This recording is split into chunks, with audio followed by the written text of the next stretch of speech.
நம் நாட்டில் பல்வேறு வகையான மீன்கள் உள்ளன. அதில் ஒன்றுதான் கிழங்கான் மீன். இந்த கிழங்கான் மீனில் பாஸ்பரஸ், பொட்டாசியம், கால்சியம் மற்றும் வைட்டமின் சத்துக்கள் போன்ற ஊட்டச்சத்துக்கள் நிறைந்துள்ளது. இந்த மீனில் உள்ள சத்துக்கள் நரம்பு மண்டலம் சிறப்பாக செயல்பட உதவுகிறது. இந்த மீன் சாப்பிடுவதால் மூல நோய் பிரச்சினைகளை சரிசெய்ய பயன்படுகிறது. கிழங்கான் மீன் அதிகளவு குளிர்ச்சி தன்மை உடையது.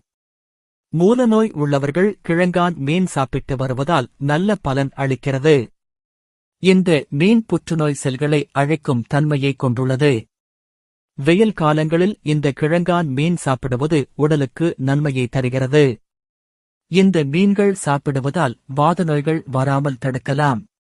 கிழங்கான் மீன் வாரம் ஒருமுறை சாப்பிட்டு வருவதால் மாரடைப்பு, இதயக் கோளாறு போன்ற இதயம் சம்பந்தப்பட்ட பிரச்சனைகள் வராமல் தடுக்கலாம்.